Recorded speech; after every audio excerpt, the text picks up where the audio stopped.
Hello and welcome to achievers academy. ನಾನು ನಿಮ್ಮ ಪ್ರೀತಮ್. ಇವತ್ತಿನ ದಿನಪತ್ರಿಕೆಗಳ ವಿಶ್ಲೇಷಣೆಗೆ ಸ್ವಾಗತ. ಇವತ್ತಿನ ಸಂಚಿಕೆಯನ್ನ ಪ್ರಾರಂಭ ಮಾಡೋಣ. ಮೊದಲನೇ ಸುದ್ದಿ ಹೇಳುತ್ತೆ, ಅಡಿಡಾಸ್ ಶೂ ಮೇಲೆ ಹಿಮಾ ಹೆಸರು. ಇದು ಕ್ರೀಡಾ ಜಗತ್ತಿನಿಂದ ಬರ್ತಿರ್ತಕ್ಕಂತಹ ಒಂದು ಪ್ರಮುಖವಾದಂತಹ ಸುದ್ದಿ. ನಮಗೆ ಗೊತ್ತಿರೋ ಪ್ರಕಾರ ಅಡಿಡಾಸ್ ಅಂತಕ್ಕಂತಹದ್ದು ಒಂದು ಪ್ರಮುಖ ಕ್ರೀಡಾ ಉತ್ಪನ್ನಗಳ ತಯಾರಿಕರು ಮತ್ತು ಮಾರಾಟಗಾರರು. ಸೊ ಈ ಒಂದು ಪ್ರತಿಷ್ಠಿತ ಕಂಪನಿಯಾಗಿರ್ತಕ್ಕಂತಹ ಅಡಿಡಾಸ್ ತನ್ನ ಒಂದು ಶೂ ಮೇಲೆ, ತನ್ನ ಒಂದು ಬೂಟಿನ ಮೇಲೆ ಪ್ರಖ್ಯಾತ ಭಾರತೀಯ ಅಥ್ಲೀಟ್ ಆಗಿರ್ತಕ್ಕಂತಹ ಹಿಮಾ ದಾಸ್ ಅವರ ಹೆಸರನ್ನ ಹಾಕುವುದಾಗಿ ತಿಳಿಸಿದೆ. ಇದು ನಿಜಕ್ಕೂ ಒಂದು ಹೆಮ್ಮೆ ಪಡತಕ್ಕಂತಹ ಸಂಗತಿ. ಬಿಕಾಸ್ ನೋಡಿ, ಇದು ಹಿಮಾ ದಾಸ್ ಅವರಿಗೋಸ್ಕರನೇ ವಿಶೇಷವಾಗಿ ಸಿದ್ಧಪಡಿಸಿರ್ತಕ್ಕಂತಹ ಒಂದು ಶೂ, ಒಂದು ಬೂಟ್. ಇದರ ಮೇಲೆ ಹಿಮಾ ದಾಸ್ ಅವರದ್ದೇ ಒಂದು ಹೆಸರನ್ನ ಹಾಕ್ತೀವಿ ಅಂತೇಳಿ ಆ ಒಂದು ಕಂಪನಿ ತಿಳಿಸಿದೆ. ಇದಕ್ಕೆ ನಾವು ಯಾಕಪ್ಪ ಹೆಮ್ಮೆ ಪಡಬೇಕು? ಕೆಲವರು ತಿಳ್ಕೊಂತಾರೆ ಈ ಶೂನ ಮೇಲೆ ಒಬ್ಬ ವ್ಯಕ್ತಿಯ ಹೆಸರನ್ನ ಬರೆಯೋದನ್ನ ನಮ್ಮ ದೇಶದಲ್ಲಿ ಒಂದು ಲೆಕ್ಕದಲ್ಲಿ ಡಿಸ್ರೆಸ್ಪೆಕ್ಟ್ ಅಂತ ಕರಿತೀವಿ, ಅವಮಾನ ಅಂತ ಕರಿತೀವಿ. ಬಟ್ ಹಾಗಲ್ಲ. ಬಿಕಾಸ್ ಪ್ರಪಂಚದಲ್ಲಿ ಕೇವಲ ಪ್ರಮುಖ ಅಥ್ಲೀಟ್ ಗಳಾಗಿರ್ಬೋದು ಅಥವಾ ಇನ್ನಿತರ ಕ್ರೀಡಾಳುಗಳಿಗೆ ಮಾತ್ರ ಈ ಒಂದು ಅವಕಾಶ ಸಿಗುತ್ತೆ. ಅದರಲ್ಲಿ ಹಿಮಾ ದಾಸ್ ಅವರು ಕೂಡ ಒಬ್ಬ ಮಹಿಳೆಯಾಗಿ, ಒಬ್ಬ ಕ್ರೀಡಾ ಪಟುವಾಗಿ ಗುರುತಿಸಿಕೊಂಡಿರ್ತಕ್ಕಂತಹದ್ದು ನಮ್ಮ ಭಾರತೀಯರಿಗೆ ಸಾಕಷ್ಟು ಹೆಮ್ಮೆ ತರಬೇಕಾದಂತಹ ಸಂಗತಿ. ಬಿಕಾಸ್ ಒಂದ್ ಮಾತು ನೆನ್ಪಿಟ್ಕೊಳ್ಳಿ, ಹಿಮಾ ದಾಸ್ ಅವರು ಅಸ್ಸಾಂ ರಾಜ್ಯದಿಂದ ಬಂದಿರತಕ್ಕಂತಹ ಒಬ್ಬ ಅಥ್ಲೀಟ್. ಇವರು ಅಸ್ಸಾಂನ ದಿಂಗ್ ಅಂತಕ್ಕಂತಹ ಒಂದು ಕುಗ್ರಾಮದಿಂದ ಬಂದಿದ್ರು. ಒಂದು ಚಿಕ್ಕ ಹಳ್ಳಿಯಿಂದ ಇವರು ಬಂದಿರತಕ್ಕಂತಹವರು.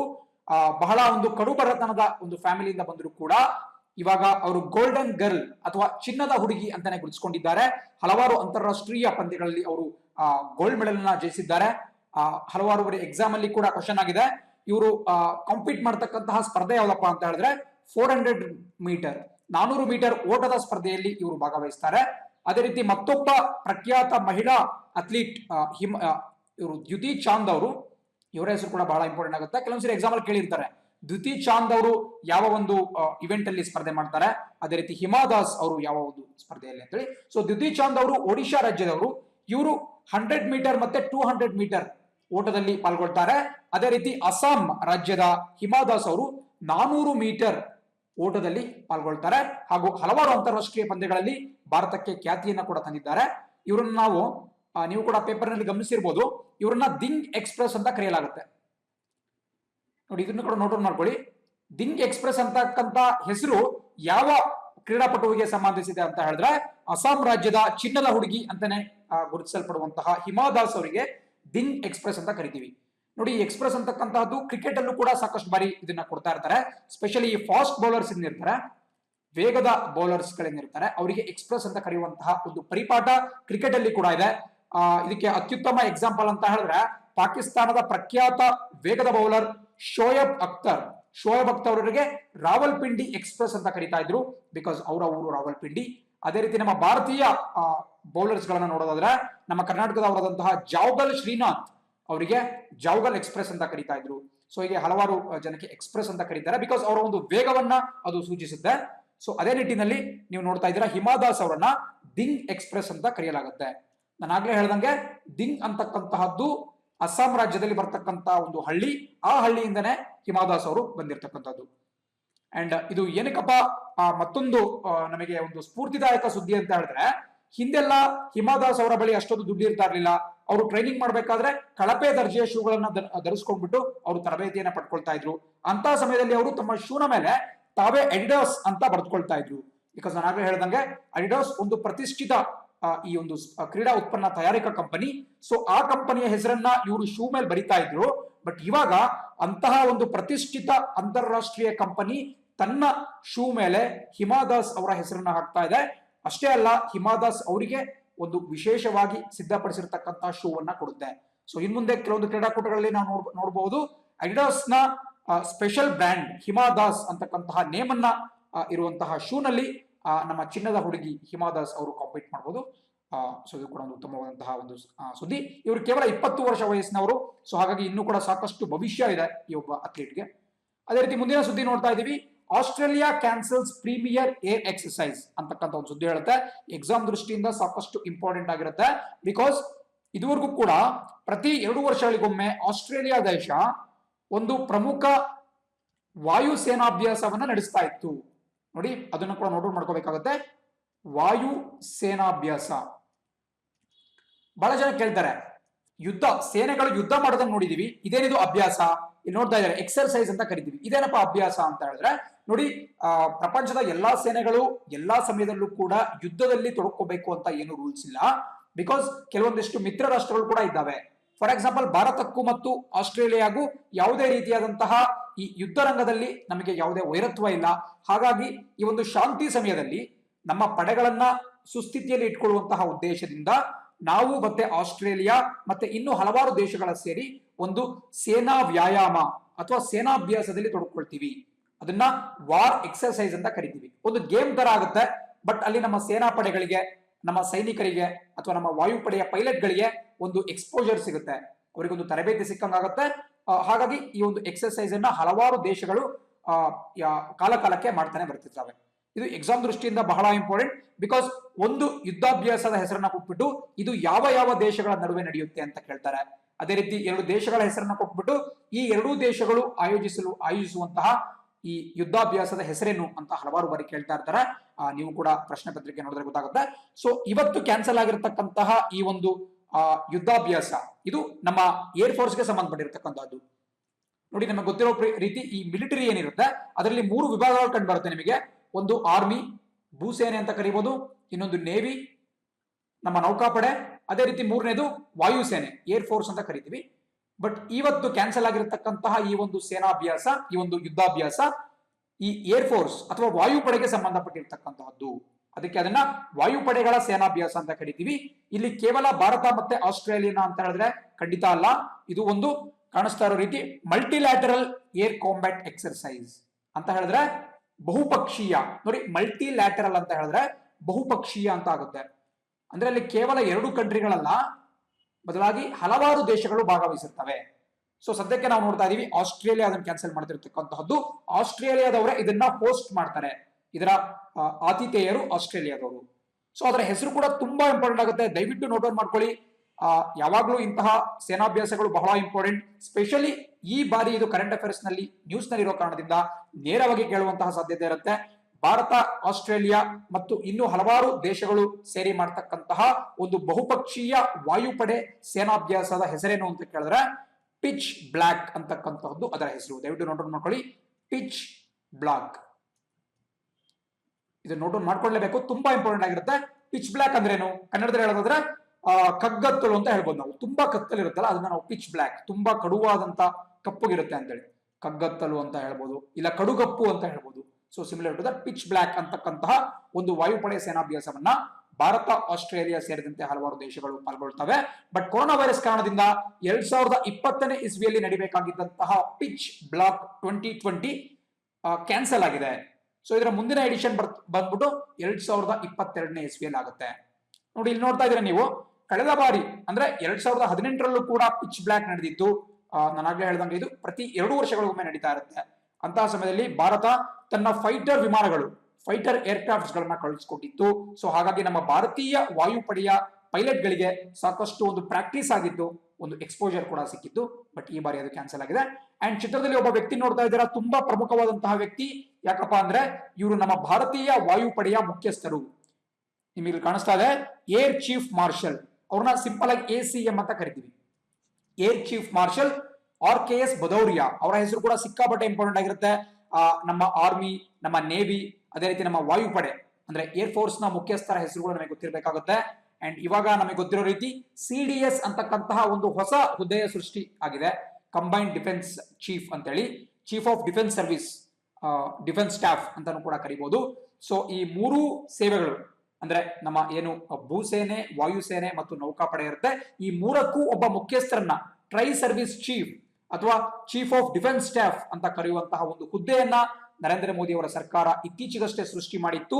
ಇದರ ಪ್ರಪ್ರಥಮ ಮುಖ್ಯಸ್ಥರಾಗಿ, ಪ್ರಪ್ರಥಮ CDS ಆಗಿ ಮಾಜಿ ಭೂಸೇನಾ ಮುಖ್ಯಸ್ಥ, ಆರ್ಮಿ ಚೀಫ್ ಆಗಿರ್ತಕ್ಕಂತಹ ಬಿಪಿನ್ ರಾವತ್ ಅವರು ಅಧಿಕಾರ ಸ್ವೀಕರಿಸಿಕೊಂಡಿದ್ರು. ಇದು ಕೂಡ ಬಹಳ ಇಂಪಾರ್ಟೆಂಟ್ ಆಗಿರುತ್ತೆ. RKS ಭದೌರಿಯಾ ಅವರ ಹೆಸರು ಕೂಡ ಸಿಕ್ಕಾಪಟ್ಟೆ ಇಂಪಾರ್ಟೆಂಟ್ ಆಗಿರುತ್ತೆ. ಅದೇ ರೀತಿ ನಾವು ನೌಕಾಪಡೆಯತ್ತ ಗಮನ ಹರಿಸೋದಾದ್ರೆ ಕರಂಬೀರ್ ಸಿಂಗ್ ಅವರು ನಮಗೆ ಕಾಣಿಸ್ತಾರೆ, ಅಡ್ಮಿರಲ್ ಕರಂಬೀರ್ ಸಿಂಗ್ ಅವರು. ಅದೇ ರೀತಿ ನಾವು ಸೇನೆಯತ್ತ ಗಮನ ಹರಿಸೋದಾದ್ರೆ, ಇಂಡಿಯನ್ ಆರ್ಮಿ ಹತ್ರ ಗಮನ ಹರಿಸೋದಾದ್ರೆ ಮನೋಜ್ ಮುಕುಂದ್ ನರಾವ್ನೆ, ಜನರಲ್ MM ನರಾವ್ನೆ ಅವರು ನಿಮಗೆ ಕಂಡು ಬರ್ತಾರೆ. ಸೊ ಅದು ಕೂಡ ಬಹಳ ಇಂಪಾರ್ಟೆಂಟ್. 3 ಜನರ ಹೆಸರು ಗೊತ್ತಿರಬೇಕಾಗುತ್ತೆ. ಪ್ರಸಕ್ತವಾಗಿ air chief marshal RKS Bhadauria ಅವರ ಹೆಸರು ಇಂಪಾರ್ಟೆಂಟ್ ಆಗುತ್ತೆ. ಬಿಕಾಸ್ ಇವರು ಪ್ರಸಕ್ತ ಈ ಪಿಚ್ ಬ್ಲಾಕ್ ಗೆ ಸಂಬಂಧಪಟ್ಟಿರೋದು ನಮ್ಮ ವಾಯುಪಡೆ. ಹಾಗಾಗಿ ವಾಯುಪಡೆಯ ಮುಖ್ಯಸ್ಥರ ಹೆಸರನ್ನ ನೋಟ್ ಡೌನ್ ಮಾಡ್ತಾ ಇದೀವಿ. ಅಂಡ್ ಇಲ್ಲಿ ಕೆಳಗಡೆ ಮತ್ತೊಂದು ಚಿಕ್ಕ ಇನ್ಫಾರ್ಮೇಶನ್ ಕಾಣ್ತಾ ಇದೆ. ಅದೇನಪ್ಪಾ ಅಂತ ಹೇಳಿದ್ರೆ ಇಂಡಿಯಾ ಮತ್ತೆ ಆಸ್ಟ್ರೇಲಿಯಾ ನಡುವೆ ಇನ್ನೂ ಹಲವಾರು ರೀತಿಯಾದಂತಹ ಎಕ್ಸರ್ಸೈಸಸ್ ನಡೀತಾ ಇರ್ತವೆ. ಈ ಒಂದು ಸಮರಾಭ್ಯಾಸ ನಡೀತಾ ಇರುತ್ತೆ. ಅದಕ್ಕೆ ಮತ್ತೊಂದು ಎಕ್ಸಾಂಪಲ್ ಅಂತ ಹೇಳಿದ್ರೆ ಆಸ್ ಇಂಡೆಕ್ಸ್ ಅಂತ ಹೇಳಿ. ಆಸ್ ಇಂಡೆಕ್ಸ್, ಆಸ್ಟ್ರೇಲಿಯಾ ಮತ್ತು India exercise, Australia India exercise ಅದನ್ನ ಆಡ್ ಮಾಡ್ಬಿಟ್ಟು ಆಸ್ ಇಂಡೆಕ್ಸ್ ಅಂತ ಮಾಡಿದ್ದಾರೆ. ಇದು ದ್ವಿಪಕ್ಷೀಯ ಮಾತ್ರ. ನೋಡಿ ಕಾಣಿಸ್ತಾ ಇದೆ ನಿಮಗೆ, ಬೈಲ್ಯಾಟರಲ್ ಅಂತ ಕರಿತೀವಿ. ಅಂದ್ರೆ ಕೇವಲ 2 ದೇಶಗಳು ಪಾಲ್ಗೊಳ್ತವೆ, ಒಂದು ಆಸ್ಟ್ರೇಲಿಯಾ ಮತ್ತೊಂದು ಇಂಡಿಯಾ. ಅದೇ ಪಿಚ್ ಬ್ಲಾಕ್ ಅಲ್ಲಾದ್ರೆ ನಿಮಗೆ ಬಹುಪಕ್ಷೀಯ, ಮಲ್ಟಿಲ್ಯಾಟರಲ್, ಹಲವಾರು ದೇಶಗಳು ಭಾಗವಹಿಸ್ತವೆ. ಬಟ್ ಈ ಆಸ್ ಇಂಡೆಕ್ಸ್ ಏನಿದೆ ಇದು ವಾಯುಪಡೆಗೆ ಸಂಬಂಧಿಸಿದ್ದಲ್ಲ, ಬದಲಾಗಿ ನೌಕಾಪಡೆಗೆ ಸಂಬಂಧಿಸಿರ್ತಕ್ಕಂತಹದ್ದು. ಇಂಡಿಯನ್ ನೇವಿ ಮತ್ತೆ ಆಸ್ಟ್ರೇಲಿಯನ್ ರಾಯಲ್ ನೇವಿ ಇದರಲ್ಲಿ ಪಾಲ್ಗೊಳ್ತಾ ಹೋಗ್ತವೆ. ಸೊ ಇದು ಬಹಳ ಇಂಪಾರ್ಟೆಂಟ್. ಇದು ಎಲ್ಲಾ ಡೀಟೇಲ್ಸ್ ನೋಡೋಣ ಮಾಡ್ಕೊಳ್ತಾನೆ ಮುಂದೆ ಹೋಗ್ಬೇಕಾಗುತ್ತೆ. ಪರೀಕ್ಷಾ ದೃಷ್ಟಿಯಿಂದ ಬಹಳ ಇಂಪಾರ್ಟೆಂಟ್. ಸ್ವಲ್ಪ ಆದಷ್ಟು ಡೀಪ್ ಆಗಿ ನಾವು ಕಲ್ತ್ಕೊಳ್ತಾ ಹೋಗೋಣ. ಬಿಕಾಸ್ ನಮಗೆ ಬೇರೆ ಬೇರೆ ರೀತಿಯಿಂದ ಕೂಡ ಈ ಒಂದು ಜ್ಞಾನ ಯೂಸ್ ಆಗ್ಬೇಕಾಗುತ್ತೆ. ಇದೇ ರೀತಿ ಮುಂದಿನ ಸುದ್ದಿ ನೋಡ್ತಾ ಇದ್ದೀರಾ. ಎಸ್ ಬ್ಯಾಂಕ್ ಹಗರಣ, DHFL ನಿರ್ದೇಶಕರಿಗೆ CBI ಕಸ್ಟಡಿ. ನೋಡಿ ಇತ್ತೀಚೆಗಷ್ಟೇ ನಾನು ಒಂದು ವಿಷಯದ ಬಗ್ಗೆ ಕೂಡ ಮಾತಾಡಿದ್ದೆ. ಯಾವ ರೀತಿ ಎಸ್ ಬ್ಯಾಂಕ್ ಅಂತಕ್ಕಂಥ ಒಂದು ಖಾಸಗಿ ವಲಯದ ಪ್ರಮುಖ ಬ್ಯಾಂಕ್ ಇದೆ, ಇದರಲ್ಲಿ ಒಂದು ದೊಡ್ಡ ವಂಚನೆ ಪ್ರಕರಣ ಇತ್ತೀಚೆಗಷ್ಟೇ ಸಾಬೀತಾಯಿತು. ಅದಾಗಿ ಅಂದ್ರೆ ಸಾಬೀತು ಅಂದ್ರೆ ಬೆಳಕಿಗೆ ಬಂತು. ಅದು ಬೆಳಕಿಗೆ ಬಂದ ತಕ್ಷಣ ನಮ್ಮ ದೇಶದ ಎಲ್ಲಾ ಬ್ಯಾಂಕುಗಳ ಮೇಲುಸ್ತುವಾರಿಯನ್ನ ನೋಡ್ಕೊಳ್ತಕ್ಕಂತಹ ರಿಸರ್ವ್ ಬ್ಯಾಂಕ್ ಆಫ್ ಇಂಡಿಯಾ ಅಥವಾ RBI ಅವರು ಇದರ ಮೇಲೆ ಒಂದು ನಿಷೇಧವನ್ನ ಹೇರಿದ್ರು. ಏನು ಸಾರ್ವಜನಿಕರು ಎಸ್ ಬ್ಯಾಂಕ್ ನಲ್ಲಿ ಹಣವನ್ನ ಠೇವಣಿ ಇಟ್ಟಿರ್ತಾರೆ ಅದನ್ನ ಹೊರ ತೆಗೆಯೋದಕ್ಕೆ ಒಂದು ಮಿತಿಯನ್ನ ಫಿಕ್ಸ್ ಮಾಡಿದ್ರು. ಯಾಕಪ್ಪ ಅಂದ್ರೆ ಎಸ್ ಬ್ಯಾಂಕ್ ನಲ್ಲಿ ಸಾಕಷ್ಟು ವಂಚನೆಗಳು ನಡೆದಿದ್ದಾವೆ, ಅವರು ಲೆಕ್ಕವನ್ನ ತಪ್ಪು ತೋರಿಸಿದ್ದಾರೆ ಅಂತ ಒಂದು ಮಾತು ಕೇಳಿ ಬಂದಿತ್ತು. ಸೊ ಅಲ್ಲಿನ ಸಂಪೂರ್ಣ ಆಡಳಿತ ಮಂಡಳಿಯನ್ನ ವಜಾಗೊಳಿಸ್ಬಿಟ್ಟು ನಮ್ಮ SBI ನ ಒಬ್ಬ ಅಧಿಕಾರಿ, ನಮ್ಮ ಸ್ಟೇಟ್ ಬ್ಯಾಂಕ್ ಆಫ್ ಇಂಡಿಯಾದ ಮುಖ್ಯ ಅಧಿಕಾರಿಯಾಗಿರ್ತಕ್ಕಂತಹ ಪ್ರಶಾಂತ್ ಕುಮಾರ್ ಅಂತಕ್ಕಂಥವ್ರನ್ನ ಇದರ ಒಂದು ಆಡಳಿತಗಾರರನ್ನಾಗಿ ಕೂಡ ನೇಮಿಸಲಾಗಿತ್ತು. ಸೊ ನಮಗೆ ಗೊತ್ತಿರೋ ರೀತಿ ಎಸ್ ಬ್ಯಾಂಕ್ ನ ಮುಖ್ಯಸ್ಥರು ಯಾರಪ್ಪ ಅಂತ ಹೇಳಿದ್ರೆ ರಾಣಾ ಕಪೂರ್. ಇವರು ಸಂಸ್ಥಾಪಕರು. ಇವರ ಒಂದು ಇವರ ಒಂದು ಕೈಯಿಂದನೇ ಎಸ್ ಬ್ಯಾಂಕ್ ಸ್ಥಾಪನೆ ಆಗಿತ್ತು. ಬಟ್ ಇವಾಗ ರಾಣಾ ಕಪೂರ್ ಅವರು ಒಂದು ದೊಡ್ಡ ವಂಚನೆಯನ್ನು ಎಸಗಿದ್ದಾರೆ ಅಂತ ಕೇಸ್ ಬಂದಿತ್ತು. ಅದಕ್ಕೆ ಸಂಬಂಧಪಟ್ಟಂತೆ ಇನ್ನಿಬ್ಬರು ಪ್ರಮುಖ ಆರೋಪಿಗಳನ್ನ ನಮ್ಮ central bureau of investigation CBI arrest ಮಾಡಿದೆ. ಸೊ ಅವರ ಕಸ್ಟಡಿಗೆ ಇದನ್ನ ಕೊಟ್ಟಿದ್ದಾರೆ. ಈ ಒಂದು ಕೊರೋನಾ ವೈರಸ್ ಇರೋ ಕಾರಣದಿಂದ ಅವರು ತಪ್ಪಿಸ್ಕೊಂಡ್ಬಿಟ್ಟಿದ್ರು. ಇಲ್ಲಿ ನೋಡ್ತಾ ಇದ್ದೀರಾ ನೀವು, ಆರೋಪಿಗಳಾಗಿರ್ತಕ್ಕಂತಹ ಫಸ್ಟ್ DHFL ಅಂದ್ರೆ ನಾವು ನೋಡ್ಕೊಂಬೋಣ. DHFL ಅಂತಕ್ಕಂಥದ್ದು ಈ ಒಂದು ಹಗರಣದಲ್ಲಿ ಎಸ್ ಬ್ಯಾಂಕ್ ಜೊತೆಗೆ ಪಾಲು ಆಗಿರತಕ್ಕಂತಹ ಒಂದು ಕಂಪನಿ. ಇವರು ಎಸ್ ಬ್ಯಾಂಕ್ ನ ಮುಖ್ಯಸ್ಥ ಅಂದ್ರೆ ಅದರ ಸಂಸ್ಥಾಪಕರಾಗಿದ್ದಂತಹ ರಾಣಾ ಕಪೂರ್ ಅವರಿಗೆ ಲಂಚವನ್ನ ಕೊಟ್ಟಿದ್ರು ಅಂತ ಕೂಡ ಒಂದು ಆರೋಪ ಕೇಳಿ ಬಂದಿತ್ತು. ಸೊ ದೇವಾನ್ ಹೌಸಿಂಗ್ ಫೈನಾನ್ಸ್ ಲಿಮಿಟೆಡ್ ನಿಮಗೆ ಕಾಣಿಸ್ತಾ ಇದೆ. ದೇವಾನ್ ಹೌಸಿಂಗ್ ಫೈನಾನ್ಸ್ ಲಿಮಿಟೆಡ್ ಅಂತಕ್ಕಂತಹದ್ದು DHFL ಕಂಪನಿಯ ಒಂದು ಪೂರ್ಣ ಪ್ರಮಾಣದ ಹೆಸರು. ಸೊ ಇವರು ಒಂದು ಹಣಕಾಸಿನ ಸಂಸ್ಥೆ, ಇದು ನಾನ್ ಬ್ಯಾಂಕಿಂಗ್ ಫೈನಾನ್ಷಿಯಲ್ ಕಂಪನಿ ಅಂತ ಕರೀಬಹುದು, NBFC ಅಂತ ಕರೀಬಹುದು. ಸೊ ಇವರು ಈ ಒಂದು ವಂಚನೆಯಲ್ಲಿ ಪಾಲುದಾರಿಕೆಯನ್ನು ಹೊಂದಿದ್ರು. ಸೊ ಈ ಒಂದು ಕಂಪನಿಯ ಮುಖ್ಯಸ್ಥರಾಗಿರ್ತಕ್ಕಂತಹ ವ್ಯಕ್ತಿಗಳನ್ನ ನಿನ್ನೆ ಅರೆಸ್ಟ್ ಮಾಡಲಾಗಿದೆ. ಇಲ್ಲಿ ನೋಡ್ತಾ ಇದ್ದೀರಾ, ಕಪಿಲ್ ಮತ್ತು ಧೀರಜ್ ವಾಧ್ವಾನ್. ಸೊ ವಾಧ್ವಾನ್ಸ್ ಅಂತ ಕರಿತೀವಿ, ಇವರು ಸಂಬಂಧಿಕರು. ಸೊ ಈ ವಾಧ್ವಾನ್ ಬ್ರದರ್ಸ್ ಏನಿದ್ದಾರೆ ಅವರನ್ನ ನಿನ್ನೆ CBI ಅರೆಸ್ಟ್ ಮಾಡಿದೆ. Kapil Wadhawan and Dheeraj Wadhawan. So just ನೋಡಿ, ಯಾರು ಕೂಡ ನೇರವಾಗಿ ಈ ತರ ಕ್ವಶನ್ ಕೇಳಲ್ಲ. ಈ ಆದಷ್ಟು ನೆಗೆಟಿವ್ ಒಂದು ಶೇಡ್ ಇರತಕ್ಕಂತಹ ಪ್ರಶ್ನೆಗಳನ್ನ ಆದಷ್ಟು ಕೇಳೋದಿಲ್ಲ. ಬಟ್ ಆದ್ರೂ ಕೂಡ ನಾವು ಎಸ್ ಬ್ಯಾಂಕ್ ಹಗರಣವನ್ನ ವಿವರವಾಗಿ ಹೇಳಿ ಅಂತ ಹೇಳಿದ್ರೆ ನಮಗೆ ರಾಣಾ ಕಪೂರ್ ಹೆಸರು ಗೊತ್ತಿರಬೇಕಾಗುತ್ತೆ, ಕಪಿಲ್ ವಾಧ್ವಾನ್ ಹೆಸರು ಗೊತ್ತಿರಬೇಕಾಗುತ್ತೆ, ಅದೇ ರೀತಿ ಧೀರಜ್ ವಾಧ್ವಾನ್ ಹೆಸರು ಕೂಡ ಗೊತ್ತಿರಬೇಕಾಗುತ್ತೆ.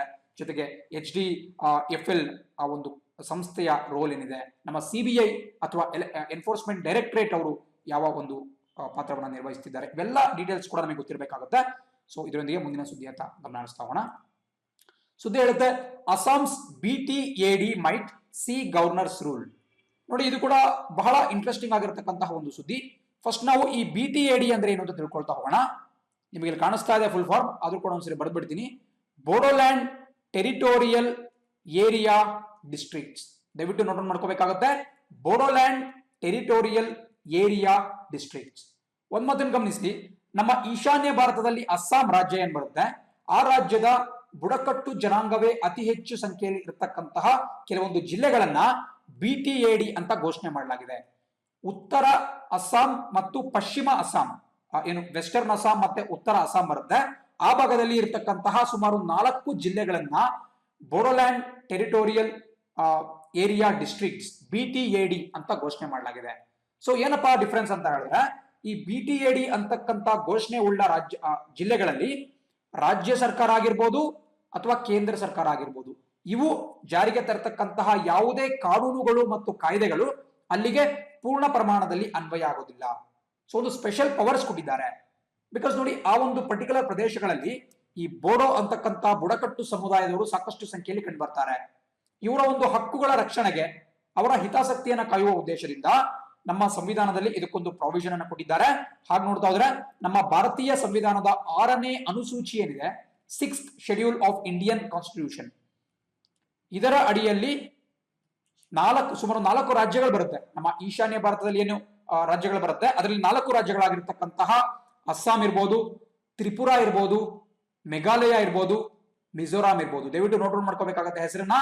ಯಾವ 4 ರಾಜ್ಯಗಳಿಗೆ ನಮ್ಮ ಭಾರತೀಯ ಸಂವಿಧಾನದ 6ನೇ ಅನುಸೂಚಿ ಅಥವಾ 6th ಶೆಡ್ಯೂಲ್ ಜೊತೆಗೆ ನಮ್ಮ ಭಾರತೀಯ ಸಂವಿಧಾನದ 244ನೇ ವಿಧಿ ಅಡಿಯಲ್ಲಿ ವಿಶೇಷ ಒಂದು ಸವಲತ್ತುಗಳನ್ನ ಕೊಟ್ಟಿದ್ದಾರೋ ಅಥವಾ ಈ ಒಂದು ರೀತಿಯ ಪ್ರಕ್ರಿಯೆಯನ್ನ ಕೊಟ್ಟಿದ್ದಾರೋ, ಅವು ಯಾವ 4 ರಾಜ್ಯಗಳಪ್ಪ ಅಂತ ಹೇಳಿದ್ರೆ ಅಸ್ಸಾಂ, ತ್ರಿಪುರಾ, ಮಿಜೋರಾಂ ಅಂಡ್ ನಾನು ಹೇಳಿದಂಗೆ 4 ರಾಜ್ಯಗಳಲ್ಲಿ ಈ ಒಂದು ವಿಶೇಷ ಸವಲತ್ತನ್ನ ಕೊಡಲಾಗಿರುತ್ತೆ. ಸೊ ದಯವಿಟ್ಟು ನೀವು ನೆನ್ಪಿಟ್ಕೊಳ್ಳಬೇಕಾಗುತ್ತೆ. ಐ ಥಿಂಕ್ 4 ಸ್ಟೇಟ್ಸ್ ನ ಹೆಸರನ್ನ ಕೂಡ ನಾನು ಹೇಳಿದ್ದೀನಿ, ಅಸ್ಸಾಂ, ತ್ರಿಪುರಾ, ಮೇಘಾಲಯ ಅಂಡ್ ಮಿಜೋರಾಂ. ಸೊ ದಯವಿಟ್ಟು ನೋಟ್ ಡೌನ್ ಮಾಡ್ಕೊಳ್ತಾನೆ ಮುಂದೆ ಹೋಗ್ಬೇಕಾಗುತ್ತೆ. ಸೊ ಇವಾಗ ಪ್ರಸಕ್ತ ನ್ಯೂಸ್ ಏನಪ್ಪಾ ಅಂತ ಹೇಳಿದ್ರೆ, ಈಗ ಒಂದು ಡೌಟ್ ಬರ್ಬೋದು ನಿಮಗೆ.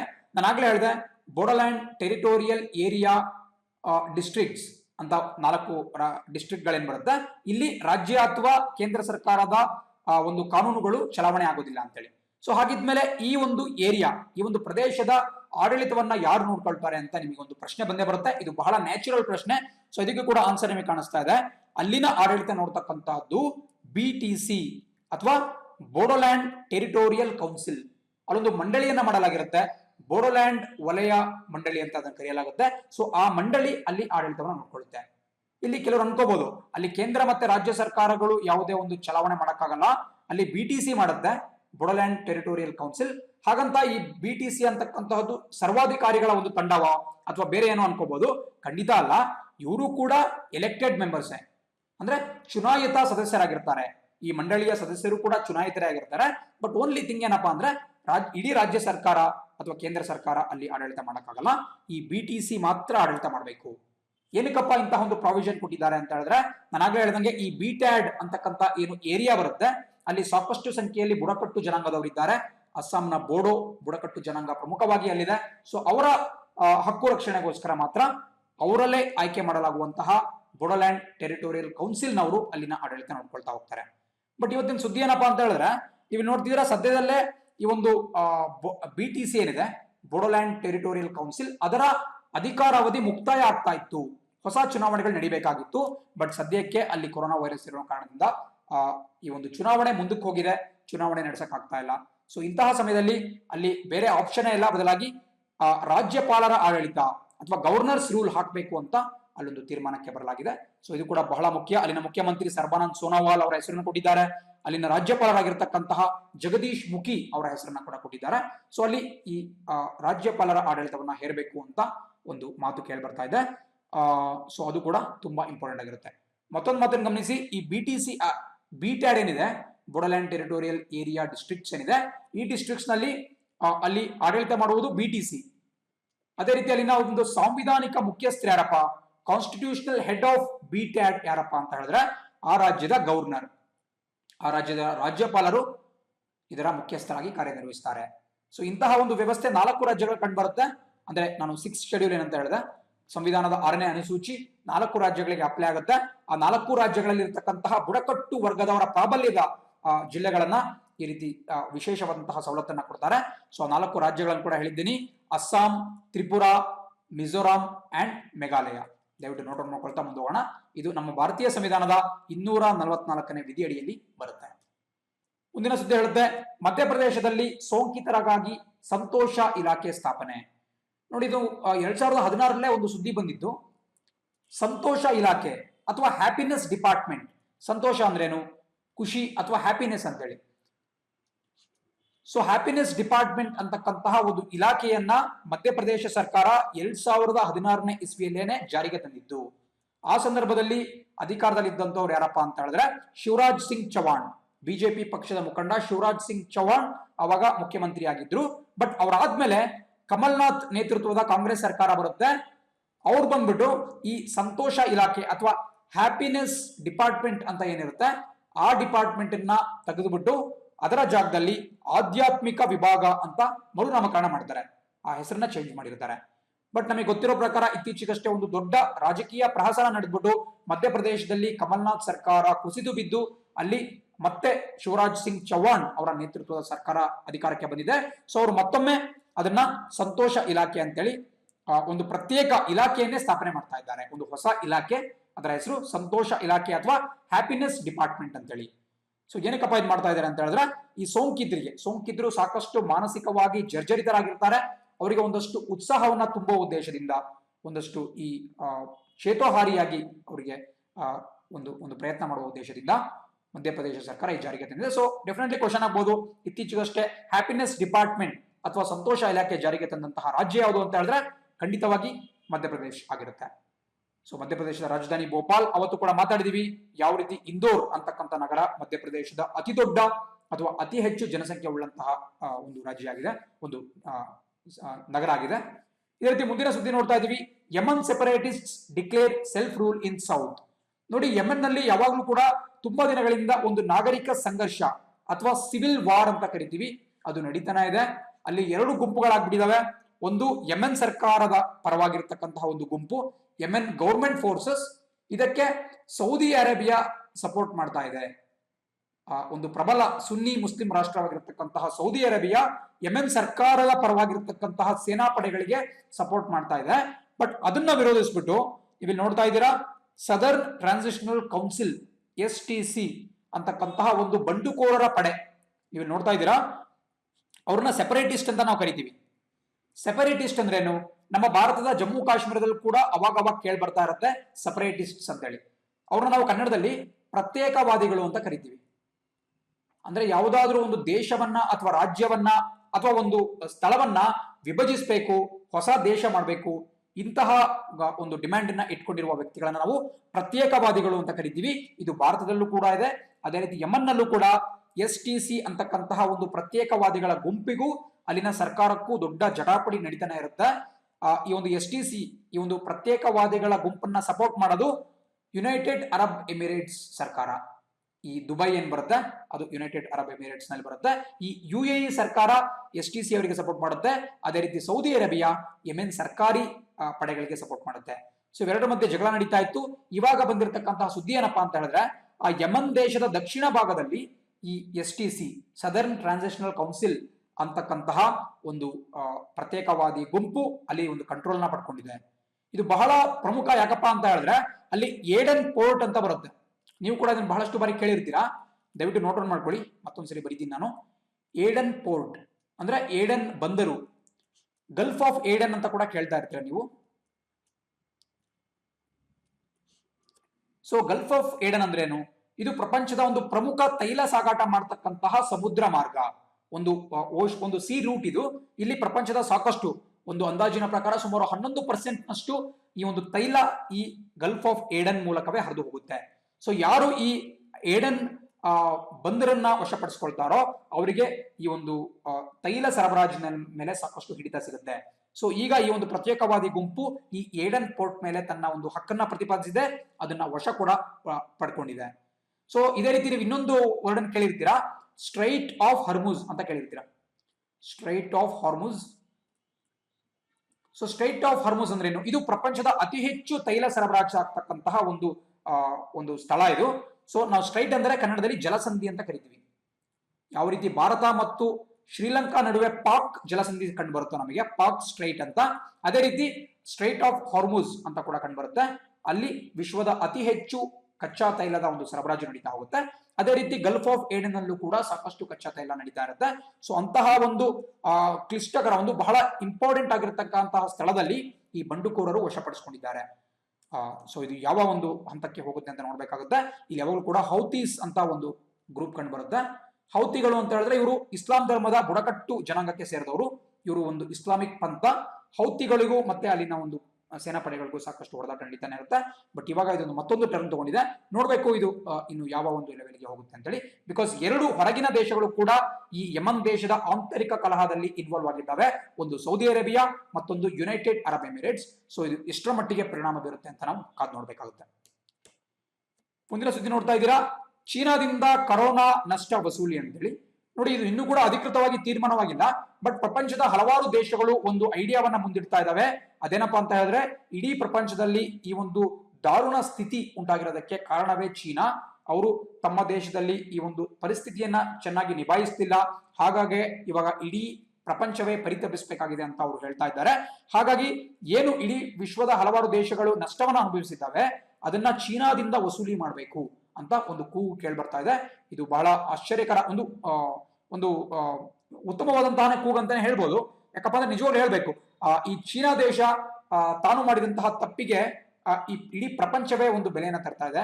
ಸೊ ಚೀನಾದವರಿಗೆ ಅರ್ಥ ಆಗ್ಬೇಕು, ತಾವು ಏನೇನೋ ತಪ್ಪು ಮಾಡ್ಬಿಟ್ಟು ದೆ ಕಾಂಟ್ ಗೆಟ್ ಅವೇ, ಅವರು ಇದರಿಂದ ಸುಲಭವಾಗಿ ತಪ್ಪಿಸ್ಕೊಳ್ಳುವಂತ ಸಾಧ್ಯತೆ ಇಲ್ಲ. ಅದನ್ನ ಪ್ರೂವ್ ಮಾಡ್ಬೇಕಾಗುತ್ತೆ. ಸೊ ಡೊನಾಲ್ಡ್ ಟ್ರಂಪ್ ಅವರ ಒಂದು ಬೇಡಿಕೆ ಕೂಡ ಇದಾಗಿದೆ. ಅವರು ನೇರವಾಗಿ ಹೇಳಿಕೆ ನೀಡದೇ ಇದ್ರು ಕೂಡ ಅಮೆರಿಕ ದೇಶದ ವಿದೇಶಾಂಗ ಕಾರ್ಯದರ್ಶಿ ಮೈಕ್ ಪಾಂಪಿಯೋ, ಇವರೊಬ್ಬ ಉನ್ನತ ಮಟ್ಟದ ಅಧಿಕಾರಿ ಅಮೆರಿಕ ದೇಶದ್ದು, ಇವರು ಬೇರೆ ಬೇರೆ ದೇಶಗಳೊಂದಿಗೆ ಒಂದು ಸಮನ್ವಯವನ್ನ ಸಾಧಿಸಕ್ಕೆ ಟ್ರೈ ಮಾಡ್ತಾ ಇದ್ದಾರೆ. ಸೊ ಇದರಿಂದ ಚೀನಾದಿಂದ ವಸೂಲಿ ಮಾಡಬೇಕು ಅಂತ ಕೂಗು ಕೇಳಿ ಬರ್ತಾ ಇದೆ. ಇನ್ನು ಮತ್ತಷ್ಟು ಜನ ಏನ್ ಹೇಳ್ತಿದಾರಪ್ಪ ಅಂತ ಹೇಳಿದ್ರೆ, ಅಮೆರಿಕ ದೇಶ ಒಂದರಲ್ಲೇ ಸುಮಾರು $1 ಟ್ರಿಲಿಯನ್ ನಷ್ಟು ಹಣವನ್ನ ಚೀನಾ ದೇಶ ಹೂಡಿಕೆ ಮಾಡಿದೆ. ಅಂದ್ರೆ ಚೀನಾ ದೇಶದ ಬೇರೆ ಬೇರೆ ಕಂಪನಿಗಳು ಅಮೆರಿಕದಲ್ಲಿ $1 ಟ್ರಿಲಿಯನ್ ನಷ್ಟು ಹಣವನ್ನ ಹೂಡಿಕೆ ಮಾಡಿದ್ದಾವೆ.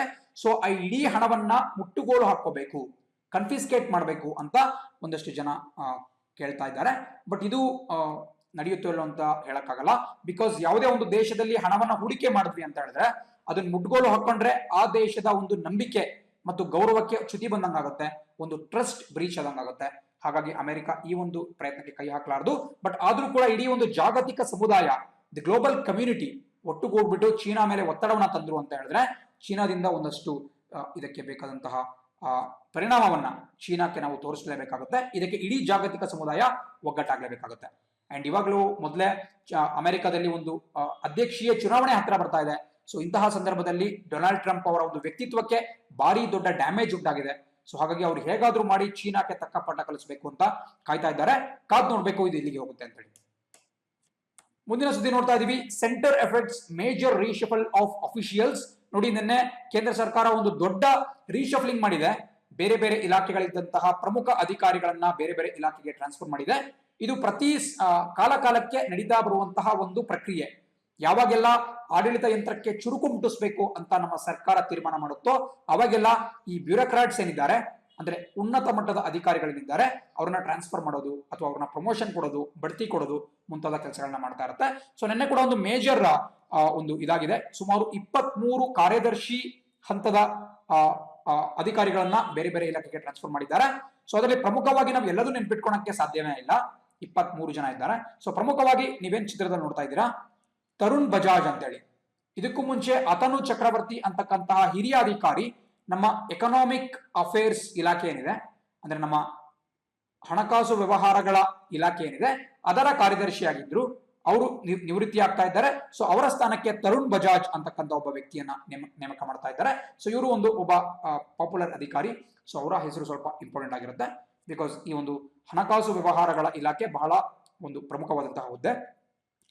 ಸೊ ಅದೇ ರೀತಿ MSME ಏನಿದೆ, ಮೈಕ್ರೋ ಸ್ಮಾಲ್ ಮೀಡಿಯಂ ಎಂಟರ್ಪ್ರೈಸಸ್, ಅಂದ್ರೆ ಅತಿ ಸಣ್ಣ ಮತ್ತು ಮಧ್ಯಮ ಕೈಗಾರಿಕೆಗಳು, ಈ ಒಂದು ಇಲಾಖೆಯ ಕಾರ್ಯದರ್ಶಿಯಾಗಿ ಪ್ರಧಾನಮಂತ್ರಿ ನರೇಂದ್ರ ಮೋದಿ ಅವರ ಪರಮಾಪ್ತ ಅಧಿಕಾರಿಯಾಗಿರ್ತಕ್ಕಂತಹ AK ಶರ್ಮಾ ಅವರನ್ನ ಅಪಾಯಿಂಟ್ ಮಾಡಲಾಗಿದೆ. AK ಶರ್ಮಾ ಅವರು ನೀವು ನೋಡ್ತಾ ಇದ್ದೀರಾ, 2001ನೇ ಇಸ್ವಿಯಲ್ಲಿ ಯಾವಾಗ ನರೇಂದ್ರ ಮೋದಿ ಅವರು ಗುಜರಾತ್ ರಾಜ್ಯದ ಮುಖ್ಯಮಂತ್ರಿಯಾಗಿ ಅಧಿಕಾರ ಸ್ವೀಕಾರ ಮಾಡಿಕೊಂಡ್ರು, ಅವತ್ತಿಂದನೂ ಕೂಡ ಅವರ ಜೊತೆನೇ ಇದ್ದಾರೆ. ಸೊ AK ಶರ್ಮಾ ಅನ್ನುವಂತಹ ಅಧಿಕಾರಿಗೆ ಈ MSME ಇಲಾಖೆಯ ಜವಾಬ್ದಾರಿಯನ್ನು ವಹಿಸಲಾಗಿದೆ. ಸೊ ಹಾಗಾಗಿ ಮುಂದೆ ನಮ್ಮ ಸರ್ಕಾರ MSMEಗಳಿಗೆ ಸಾಕಷ್ಟು ಪ್ರಾಮುಖ್ಯತೆ ಕೊಡಬಹುದು ಅಂತ ನಮಗೆ ಕಂಡು ಬರ್ತಾ ಇದೆ. MSME ಅಂತ ಹೇಳಿದ್ರೆ micro small and medium enterprises ಅಥವಾ ಅತಿ ಸಣ್ಣ ಮತ್ತು ಮಧ್ಯಮ ಕೈಗಾರಿಕೆಗಳು. ಅಂಡ್ ಇದಾದ್ಮೇಲೆ ನಾವು ಈಗ ಪ್ರಶ್ನೆಗಳತ್ತ ಗಮನ ಹರಿಸೋಣ. 10 ಪ್ರಮುಖವಾದಂತಹ ಪ್ರಶ್ನೆಗಳನ್ನ ಆಯ್ದುಕೊಂಡಿದ್ದೇವೆ. ನೀವು ಕೂಡ ನಮ್ಮ ಪ್ರೀಮಿಯರ್ ಚಾಟ್ ನಲ್ಲಿ ದಯವಿಟ್ಟು ಇದಕ್ಕೆ ಉತ್ತರ ನೀಡೋದಕ್ಕೆ ಟ್ರೈ ಮಾಡಿ. ನಿಮ್ಮ ಅನುಮಾನಗಳೇನಾದರೂ ಇದ್ರೆ ಬಗೆಹರಿಸಿಕೊಳ್ತಾ ಹೋಗ್ಬೇಕಾಗುತ್ತೆ. ನಾನು ಕೂಡ ನಿಮ್ಮ ಜೊತೆ ಚಾಟ್ ನಲ್ಲಿ ಭಾಗವಹಿಸ್ತೀನಿ, ನಿಮ್ಮ ಪ್ರಶ್ನೆಗಳಿಗೆ ಉತ್ತರ ಕೊಡ್ತಾ ಹೋಗ್ತೀನಿ. ಸೊ ಮೊದಲನೇ ಪ್ರಶ್ನೆ ಹೇಳುತ್ತೆ, ಯಾವ ರಾಜ್ಯ ಸರ್ಕಾರವು ಜೀವನ್ ಶಕ್ತಿ ಯೋಜನೆಯನ್ನ ಪ್ರಾರಂಭಿಸಿದೆ? ಸೊ ಜೀವನ್ ಶಕ್ತಿ ಯೋಜನೆ ಒಂದು ಮಹತ್ವಾಕಾಂಕ್ಷಿ ಯೋಜನೆ. ಏನು ಗ್ರಾಮೀಣ ಪ್ರದೇಶಗಳಲ್ಲಿ ಮಹಿಳೆಯರು ಇರ್ತಾರೆ, ಅವರಿಗಾಗಿ ಜಾರಿಗೆ ತಂದಿರತಕ್ಕಂಥ ಒಂದು ಪ್ರಮುಖ ಯೋಜನೆ. ಸೊ ಆನ್ಸರ್ ನೋಡ್ತಾ ಇದ್ದೀರಾ, ಆಪ್ಷನ್ ಬಿ ಮಧ್ಯಪ್ರದೇಶ್. ಸೊ ಈ ಒಂದು ಯೋಜನೆ ಅಡಿಯಲ್ಲಿ, ಈ ಜೀವನ್ ಶಕ್ತಿ ಯೋಜನೆ ಅಡಿಯಲ್ಲಿ ನಗರ ಪ್ರದೇಶದ ಮಹಿಳೆಯರೇನಿದ್ದಾರೆ, ಅರ್ಬನ್ ಲೊಕ್ಯಾಲಿಟಿಯಲ್ಲಿ ಇರತಕ್ಕಂತಹ ಮಹಿಳೆಯರು ಮನೆಯಲ್ಲಿಯೇ ಮುಖ ಕವಚ ಅಂದ್ರೆ ಮಾಸ್ಕ್ ಗಳನ್ನ ತಯಾರಿಸ್ಬಿಟ್ಟು ಮಾರಾಟ ಮಾಡಬಹುದು. ಅದಕ್ಕೆ ಸರ್ಕಾರ 11 ರೂಪಾಯಿಗಳಷ್ಟು ಸಹಾಯಧನವನ್ನ ಕೂಡ ಕೊಡುತ್ತೆ. ಸೊ ಇದರಿಂದ ದೇಶದಲ್ಲಿ ಇರತಕ್ಕಂತಹ ಈ ಮಾಸ್ಕ್ ಗಳ ಕೊರತೆ ಏನಿದೆ ಅದು ಕೂಡ ನೀಗ್ದಂಗಾಗುತ್ತೆ. ಜೊತೆಗೆ ಈ ಮಹಿಳೆಯರು, ಬಡ ಮಹಿಳೆಯರ ಒಂದು ಜೀವನಕ್ಕೆ ಒಂದಷ್ಟು ಹಣವನ್ನು ಕೊಟ್ಟಂಗೆ ಕೂಡ ಆಗುತ್ತೆ. ಸೊ ಜೀವನ ಶಕ್ತಿ ಯೋಜನೆಯನ್ನ ಜಾರಿಗೆ ತಂದಿರತಕ್ಕಂತಹ ಸರ್ಕಾರ ಮಧ್ಯಪ್ರದೇಶ್. ಎರಡನೇ ಸುದ್ದಿ ನೋಡ್ತಾ ಇದ್ದೀರಾ, ಎರಡನೇ ಪ್ರಶ್ನೆ ನೋಡ್ತಾ ಇದ್ದೀರಾ, ಭಾರತದ ಯಾವ ವಿಶ್ವವಿದ್ಯಾಲಯವು second edition of impact ranking ನಲ್ಲಿ 57ನೇ ಸ್ಥಾನವನ್ನ ಪಡೆದಿದೆ? ನೋಡಿ, ಇಂಪ್ಯಾಕ್ಟ್ ರ್ಯಾಂಕಿಂಗ್ ಅಂತಕ್ಕಂತ ಒಂದು ಶೈಕ್ಷಣಿಕ ಶೈಕ್ಷಣಿಕ ಸಂಸ್ಥೆಗಳಿರುತ್ತೆ, ಅವುಗಳ ನಡುವೆ ಒಂದು ರ್ಯಾಂಕಿಂಗ್ ಅನ್ನ ಅನೌನ್ಸ್ ಮಾಡಲಾಗುತ್ತೆ. ಏನು ನಮ್ಮ ವಿಶ್ವಸಂಸ್ಥೆಯ ಸಸ್ಟೈನಬಲ್ ಡೆವಲಪ್ಮೆಂಟ್ ಗೋಲ್ ಇದೆ, ಅಥವಾ ಇದನ್ನ ನಾವು ಸುಸ್ಥಿರ ಅಭಿವೃದ್ಧಿ ಗುರಿ ಅಂತ ಕರಿತೀವಿ. ಇದರಲ್ಲಿ ಹಲವಾರು ಪಾಯಿಂಟ್ಸ್ ಗಳು ಬಂದಿರ್ತವೆ. ಈ ಪಾಯಿಂಟ್ಸ್ ಗಳಿಗೆ ಸಂಬಂಧಪಟ್ಟಂತೆ ಯಾವೆಲ್ಲ ಶೈಕ್ಷಣಿಕ ಸಂಸ್ಥೆಗಳು ಉತ್ತಮವಾದಂತಹ ರಿಸರ್ಚ್ ಅನ್ನ ಮಾಡಿದ್ದಾವೆ, ಅಧ್ಯಯನ ಮಾಡಿದ್ದಾವೆ, ಆ ಒಂದು ಆಧಾರದ ಮೇಲೆ ರ್ಯಾಂಕಿಂಗ್ ಅನ್ನ ಕೊಡಲಾಗುತ್ತೆ. ಅದರಲ್ಲಿ ಭಾರತದ ಅತ್ಯಂತ ಉನ್ನತ ಸ್ಥಾನದಲ್ಲಿ ಇರ್ತಕ್ಕಂತಹದ್ದು 57ನೇ ಸ್ಥಾನ. ಅದು ಯಾವ್ದಪ್ಪ ಅಂತ ಹೇಳಿದ್ರೆ ಆನ್ಸರ್ ನೋಡ್ತಾ ಇದ್ದೀರಾ, option B IIT Kharagpur. So ಖರಗ್ಪುರದ ಇಂಡಿಯನ್ ಇನ್ಸ್ಟಿಟ್ಯೂಟ್ ಆಫ್ ಟೆಕ್ನಾಲಜಿ ಈ ಒಂದು ಉನ್ನತ ಸಾಧನೆಯನ್ನ ಮಾಡಿದೆ. ಖರಗ್ಪುರ್ ಅಂದ್ರೆ ಪಶ್ಚಿಮ ಬಂಗಾಳದಲ್ಲಿ ಬರುತ್ತೆ. ಒಂದ್ ಮಾತು ನೆನ್ಪಿಟ್ಕೋಬೇಕು, ಏನು ಪ್ರಸಕ್ತವಾಗಿ ಗೂಗಲ್ ಕಂಪನಿಯ CEO ಇದ್ದಾರೆ ಸುಂದರ್ ಪಿಚಾಯ್ ಅವರೇನಿದ್ದಾರೆ, ಅವರು ಕೂಡ ಈ IIT ಖರಗ್ಪುರ್ನ ಒಬ್ಬ ಹಳೆಯ ವಿದ್ಯಾರ್ಥಿ, ಒಂದು ಪ್ರತಿಷ್ಠಿತ ಭಾರತೀಯ ಸಂಸ್ಥೆ. ಬಟ್ ಇನ್ನೊಂದು ಮಾತು ನೆನ್ಪಿಟ್ಕೋಬೇಕು, ಈ ಒಂದು ರ್ಯಾಂಕಿಂಗ್ ನಲ್ಲಿ ಭಾರತದ 8 ಪ್ರಮುಖ IITಗಳು ಭಾಗವಹಿಸಿರ್ಲಿಲ್ಲ. ಯಾಕೆ ಭಾಗವಹಿಸಿರ್ಲಿಲ್ಲಪ್ಪ ಅಂತ ಹೇಳಿದ್ರೆ, ಅವುಗಳು ಇಲ್ಲಿ ಪಾರದರ್ಶಕತೆ ಇಲ್ಲ, ಟ್ರಾನ್ಸ್ಪರೆನ್ಸಿ ಇಲ್ಲ ಅನ್ನೋ ಒಂದು ಕಾರಣದಿಂದ ಭಾಗವಹಿಸಿರಲಿಲ್ಲ. ಬಟ್ IIT ಖರಗ್ಪುರ್ ಭಾಗವಹಿಸಿದ್ದು, ಅದು ಜಾಗತಿಕವಾಗಿ 57ನೇ ಸ್ಥಾನವನ್ನು ಕೂಡ ಪಡೆದಿದೆ. ಸೊ ಇಂಪ್ಯಾಕ್ಟ್ ರ್ಯಾಂಕಿಂಗ್ ಅಂತ ಇದನ್ನು ಕರಿತೀವಿ. ಗುರಿ ಏನಪ್ಪಾ ಅಂತ ಹೇಳಿದ್ರೆ, ಯಾರೆಲ್ಲ ಈ ಒಂದು ಸಸ್ಟೈನಬಲ್ ಡೆವಲಪ್ಮೆಂಟ್ ಗೋಲ್ ಅಥವಾ ಸುಸ್ಥಿರ ಅಭಿವೃದ್ಧಿ ಗುರಿ ಇದರ ಕಡೆಗೆ ಸಾಕಷ್ಟು ಅಧ್ಯಯನವನ್ನು ಮಾಡಿದ್ದಾರೆ, ಅಂತಹ ಇನ್ಸ್ಟಿಟ್ಯೂಟ್ಗಳಿಗೆ ರ್ಯಾಂಕಿಂಗ್ ಅನ್ನು ಕೊಡ್ತಾ ಹೋಗ್ತಾರೆ. ಪ್ರಸಕ್ತವಾಗಿ ಅದರ ಡೈರೆಕ್ಟರ್, ನಿರ್ದೇಶಕ ವೀರೇಂದ್ರ ಕುಮಾರ್ ತಿವಾರಿ. ಸೊ ಮುಂದಿನ ಸುದ್ದಿಯತ್ತ ಗಮನ ಹರಿಸೋಣ. ಯಾವ ರಾಜ್ಯ ಸರ್ಕಾರವು ಔಷಧಾಲಯಗಳಿಂದ ಔಷಧಿ ಖರೀದಿಸುವ ಜನರ ಬಗ್ಗೆ ನಿಗಾ ಇಡುವುದಕ್ಕೆ ಕೋವಿಡ್ ಫಾರ್ಮಾ ಆಪ್ ಅನ್ನ ಪ್ರಾರಂಭಿಸಿದೆ? ನೋಡಿ, ಇದು ಕೂಡ ಬಹಳ ಇಂಪಾರ್ಟೆಂಟ್. ಬಿಕಾಸ್ 2 ದಿನಗಳ ಮುಂಚೆ ನಾವು ಡಿಸ್ಕಸ್ ಮಾಡ್ತಾ ಇದ್ವಿ ಯಾವ ರೀತಿ ಕೊರೋನಾದಿಂದ ಭಯಭೀತರಾಗಿರ್ತಕ್ಕಂತಹ ಜನರು ಸಣ್ಣ ಪುಟ್ಟ ಜ್ವರ, ಕೆಮ್ಮು, ನೆಗಡಿ ಇಂತಹ ವಿಷಯಗಳಿಗೂ ಕೂಡ ಆಸ್ಪತ್ರೆಗೆ ಹೋಗಕ್ಕೆ ಹೆದರ್ತಾ ಇದ್ದಾರೆ. ಎಲ್ಲಿ ನಮ್ಮನ್ನ ಕ್ವಾರಂಟೈನ್ ಮಾಡ್ತಾರೆ, ಎಲ್ಲಿ ನಮಗೂ ಕೂಡ ಕೊರೋನಾ ಪರೀಕ್ಷೆಯನ್ನ ಮಾಡ್ತಾರೆ ಅಂತ ಹೆದರ್ಕೊಂಡು ಇವರು ಔಷಧಿ ಮಾರುವಂತಹ ಅಂಗಡಿಗಳಿಗೆ ಹೋಗ್ಬಿಟ್ಟು ತಾವೇ ಒಂದು ಸೆಲ್ಫ್ ಮೆಡಿಕೇಶನ್ ಮಾಡ್ಕೊಳ್ತಾ ಇದ್ದಾರೆ. ಸೊ ಈ ಒಂದು ಡೀಟೇಲ್ಸ್ ಅನ್ನ ಕಲೆ ಹಾಕುವ ಉದ್ದೇಶದಿಂದ ಆಂಧ್ರ ಪ್ರದೇಶ ಸರ್ಕಾರ ಈ ಒಂದು ಕೋವಿಡ್ ಫಾರ್ಮಾ ಆಪ್ ಅಂತೇಳಿ ಒಂದು ಮೊಬೈಲ್ ಅಪ್ಲಿಕೇಶನ್ ಅನ್ನ ಜಾರಿಗೆ ತಂದಿದೆ. ಇದು ಯಾವ ರೀತಿ ವರ್ಕ್ ಮಾಡುತ್ತಪ್ಪ ಅಂತ ಹೇಳಿದ್ರೆ, ಈ ಔಷಧಾಲಯಗಳ ಅಂಗಡಿಗಳ ಮಾಲೀಕರು ಈ ಒಂದು ಆಪ್ ಅನ್ನ ತಮ್ಮ ಮೊಬೈಲ್ ನಲ್ಲಿ ಹೊಂದಿರಬೇಕು. ಯಾವುದಾದ್ರೂ ಒಬ್ಬ ವ್ಯಕ್ತಿ ಬಂದ್ಬಿಟ್ಟು ಈ ಜ್ವರ, ಕೆಮ್ಮು, ನೆಗಡಿ, ಶೀತ ಇಂತಹ ಲಕ್ಷಣಗಳಿರುವ ಒಂದು ಮಾತ್ರೆಗಳನ್ನ ಅಥವಾ ಔಷಧಿಯನ್ನ ಪಡೆದುಕೊಂಡ ಅಂತ ಹೇಳಿದ್ರೆ, ಆತನ ಸಂಪೂರ್ಣವಾದ ವಿವರ ಮತ್ತು ಮೊಬೈಲ್ ನಂಬರ್ ಅನ್ನ ಸರ್ಕಾರದ ಈ ಕೋವಿಡ್ ಫಾರ್ಮಾ ಆಪ್ಗೆ ಸಲ್ಲಿಸಬೇಕಾಗುತ್ತೆ. ಸೊ ಈ ಒಂದು ಮಾಹಿತಿ ನೇರವಾಗಿ ಸರ್ಕಾರಕ್ಕೆ ಹೋಗುತ್ತೆ. ಸೊ ಹಾಗಾಗಿ ಯಾರೆಲ್ಲ ಈ ಒಂದು ಸೋಂಕಿಗೆ ಸಂಬಂಧಪಟ್ಟಂತ ಔಷಧಿಗಳನ್ನ ಖರೀದಿಸುತ್ತಿದ್ದಾರೆ ಅವರ ಮೇಲೆ ಸರ್ಕಾರಕ್ಕೆ ಒಂದು ನಿಗಾ ಸಿಗುತ್ತೆ. ಇದು ಉತ್ತಮವಾದಂತಹ ಬೆಳವಣಿಗೆ ಅಂತ ಹೇಳ್ಬೋದು. ಸೊ ಕೋವಿಡ್ ಫಾರ್ಮಾ ಆಪ್ ಜಾರಿಗೆ ತಂದಿರತಕ್ಕಂತಹದ್ದು ನಾವು ನೋಡ್ತಿರೋ ಪ್ರಕಾರ ಆಂಧ್ರ ಪ್ರದೇಶ ಸರ್ಕಾರ. ಮುಂದಿನ ಸುದ್ದಿ ನೋಡ್ತಾ ಇದ್ದೀರಾ, ಸಹ ಬ್ರ್ಯಾಂಡಿಂಗ್ ವ್ಯವಸ್ಥೆಗಳಿಗೆ ಪ್ರವೇಶಿಸಲು RBI ಅನುಮೋದನೆ ಪಡೆದ ಮೊದಲ ಬ್ಯಾಂಕೇತರ ಕಂಪನಿ ಯಾವುದು? ಸಹ ಬ್ರ್ಯಾಂಡಿಂಗ್ ಅಂತ ಹೇಳಿದ್ರೆ ಕೋ ಬ್ರ್ಯಾಂಡಿಂಗ್ ಅಂತ ಹೇಳ್ತೀವಿ. ನೋಡಿ, ಹಲವಾರು ಬ್ಯಾಂಕ್ಗಳು ಈಗ ಆಲ್ರೆಡಿ ಇ ವ್ಯಾಲೆಟ್ ಅನ್ನ ಹೊಂದಿದ್ದಾವೆ. ಇ ವ್ಯಾಲೆಟ್ ಅಂದ್ರೆ ಏನು? ನೀವು ಒಂದು ನಿಜವಾಗಿ ಏನ್ ಪರ್ಸ್ ಇರುತ್ತೆ, ವ್ಯಾಲೆಟ್ ಇರುತ್ತೆ, ಅದನ್ನ ತಗೊಂಡೋಗ್ಬಿಟ್ಟು ಅಂಗಡಿಗಳಲ್ಲಿ ಪೇ ಮಾಡೋದು ಬೇಡ. ಬದಲಾಗಿ ನಿಮ್ಮ ಮೊಬೈಲ್ ನಲ್ಲೇ ಇ ವ್ಯಾಲೆಟ್ ಅಂತ ಒಂದು ವ್ಯವಸ್ಥೆ ಇರುತ್ತೆ. ಸೊ ಅಲ್ಲಿಂದ ನೀವು ಆನ್ಲೈನ್ ಪೇಮೆಂಟ್ ಅಥವಾ ಡಿಜಿಟಲ್ ಪಾವತಿ ಮಾಡಬಹುದು. ಇಷ್ಟು ದಿನ ಇಂತಹ ಒಂದು ಸೇವೆಯನ್ನ ಕೇವಲ RBI ಅನುಮೋದಿತ ಬ್ಯಾಂಕ್ಗಳು ಕೊಡ್ತಾ ಇದ್ವು. ಬಟ್ ಈಗ ನಾನ್ ಬ್ಯಾಂಕಿಂಗ್ ಫೈನಾನ್ಷಿಯಲ್ ಕಂಪನಿ ಆಗಿರತಕ್ಕಂತಹ ಟ್ರಾನ್ಸ್ಕಾರ್ಪ್ ಅವರಿಗೆ RBI ಅನುಮೋದನೆ ಕೊಟ್ಟಿದೆ. ಸೊ ಇನ್ ಮುಂದೆ ಟ್ರಾನ್ಸ್ಕಾರ್ಪ್ ಅಂತಕ್ಕಂತ ಒಂದು ಪ್ರಮುಖ ಸಂಸ್ಥೆ ಇಂತಹ ಒಂದು ಇ ವ್ಯಾಲೆಟ್ ಸೇವೆಯನ್ನು ಕೂಡ ಸ್ಟಾರ್ಟ್ ಮಾಡುತ್ತೆ. ಅವ್ರು ಒಬ್ಬರೇ ಕೊಡಲ್ಲ, ಬದಲಾಗಿ ಇನ್ನೊಂದಷ್ಟು ಕಂಪನಿಗಳ ಒಂದು ಪಾಲುದಾರಿಕತ್ವದೊಂದಿಗೆ ಇದನ್ನ ಕೊಡ್ತಾರೆ. ಅದಕ್ಕೆ ನಾವು ಕೋ ಬ್ರ್ಯಾಂಡಿಂಗ್ ಅಥವಾ ಸಹ ಬ್ರ್ಯಾಂಡಿಂಗ್ ಅಂತ ಕರಿತೀವಿ. ಅದೇ ರೀತಿ ಇದನ್ನ ಜೈಪುರದಲ್ಲಿ ಇದರ ಒಂದು ಕೇಂದ್ರ ಕಚೇರಿ ಬರುತ್ತೆ, ಟ್ರಾನ್ಸ್ಕಾರ್ಪ್ ಇಂಟರ್ನ್ಯಾಷನಲ್ ಲಿಮಿಟೆಡ್. ಪ್ರಸಕ್ತ ಅದರ ಸಿಇಒ ಅಮಿತಾವ್ ಘೋಷ್ ಅಂತ ಕೂಡ ಸ್ವಲ್ಪ ಗೊತ್ತಿರಬೇಕಾಗುತ್ತೆ. ಸೊ 5ನೇ ಪ್ರಶ್ನೆ ನೋಡೋಣ. ಯಾವ ರಾಜ್ಯ ಕೇರ್ಸ್ ಉಪಕ್ರಮದಲ್ಲಿ ರಾಜ್ಯದ ಹೊರಗೆ ಸಿಲುಕಿರುವ 1.6 ಲ್ಯಾಕ್ ಜನರಿಗೆ 2,000 ರೂಪಾಯಿ ಜಮಾ ಮಾಡಿದೆ? ನೋಡಿ, ಇದೊಂದು ಬಹಳ ಉತ್ತಮವಾದಂತಹ ಯೋಜನೆ. ಈ ಯೋಜನೆ ಅಡಿಯಲ್ಲಿ ಅಸ್ಸಾಂ ಕೇರ್ಸ್ ಅಂತಕ್ಕಂಥದ್ದು ಈ ಯೋಜನೆಯ ಹೆಸರು. ಸೊ ಈ ಯೋಜನೆ ಅಡಿಯಲ್ಲಿ ಏನು 1.6 ಲಕ್ಷ ಜನ ಅಸ್ಸಾಂ ರಾಜ್ಯದಿಂದ ಹೊರಗಡೆ ಸಿಲ್ಕೊಂಡಿದ್ದಾರೆ. ಈ ವಲಸಿಗ ಕಾರ್ಮಿಕರಿರ್ಬೋದು ಅಥವಾ ಇನ್ನಿತರ ಜನರು, ಪ್ರತಿಯೊಬ್ಬರಿಗೂ ಕೂಡ ಅವರ ಖಾತೆಗೆ ನೇರವಾಗಿ 2,000 ರೂಪಾಯಿ ಹಣವನ್ನ ಜಮಾ ಮಾಡುವಂತಹ ಒಂದು ಯೋಜನೆ. ಬಹಳ ಅಭಿನಂದನಾರ್ಹ ಯೋಜನೆ ಇದು. ಇದನ್ನು ಜಾರಿಗೆ ತಂದಿರತಕ್ಕಂತಹದ್ದು ಆಪ್ಷನ್ ಎ ಅಸ್ಸಾಂ. ಸೊ ನೋಡ್ತಾ ಇದ್ದೀರಾ, ಅಸ್ಸಾಂನ ರಾಜಧಾನಿ ಡಿಸ್ಪುರ್, ಅದರ ಮುಖ್ಯಮಂತ್ರಿ ಸರ್ಬಾನಂದ್ ಸೋನೋವಾಲ್. ಇವರು ಮಾಜಿ ಕೇಂದ್ರ ಕ್ರೀಡಾ ಸಚಿವರು ಕೂಡ ಆಗಿದ್ದಾರೆ. ಸೊ ಇದೊಂದು ಉತ್ತಮವಾದಂತಹ ಯೋಜನೆ. ಬಿಕಾಸ್ ಬೇರೆ ಬೇರೆ ರಾಜ್ಯದಲ್ಲಿ ಸಿಲ್ಕೊಂಡಿರುವಂತಹ ಜನರಿಗೆ ಒಂದು ಹಣಕಾಸಿನ ನೆರವನ್ನ ಅಸ್ಸಾಂ ರಾಜ್ಯ ಕೊಡ್ತಾ ಇದೆ. ಅವರಿಗೆ ನಾವು ಅಪ್ರಿಶಿಯೇಟ್ ಮಾಡಲೇಬೇಕಾಗುತ್ತೆ. ಮುಂದಿನ ಸುದ್ದಿ ನೋಡ್ತಾ ಇದ್ದೀರಾ. 6ನೇ ಒಂದು ಪ್ರಶ್ನೆ. ಯಾವ ರಾಷ್ಟ್ರವು ತನ್ನ ಮೊದಲ ಮಂಗಳ ಗ್ರಹದ ಪರಿಶೋಧನಾ ಕಾರ್ಯಾಚರಣೆಯನ್ನ ಟೈನ್ವೆನ್ 1 ಅಂತ ಹೆಸರಿಸಿದೆ? ಸೊ ಟಿಯಾನ್ವೆನ್ 1 ಅಂತಕ್ಕಂತಹದ್ದು ಚೀನಾ ದೇಶದ ಒಂದು ಮಹತ್ವಾಕಾಂಕ್ಷಿ ಯೋಜನೆ. ಯಾವ ರೀತಿ ನಮ್ಮ ಭಾರತ ಹಿಂದೆ ಮಂಗಳಯಾನ್ ಅಂತಕ್ಕಂಥ ಒಂದು ಯೋಜನೆಯನ್ನು ರೂಪಿಸಿತ್ತು. ಮಂಗಳಯಾನ್ ಅಥವಾ ಮಾಮ್ ಅಂತ ಕರಿತೀವಿ, ಮಾರ್ಸ್ ಆರ್ಬಿಟರಿ ಮಿಷನ್ ಅಂತಕ್ಕಂಥದ್ದು. ಸೊ ಇದು ಅಂಗಳದ ಮೇಲೆ ನಮ್ಮ ಒಂದು ಉಪಗ್ರಹವನ್ನು ಕಳಿಸ್ತಕ್ಕಂಥ ಒಂದು ಯೋಜನೆ ಆಗಿದ್ದು, ಒಂದು ನೌಕೆಯನ್ನು ಕಳಿಸಿದ್ರು.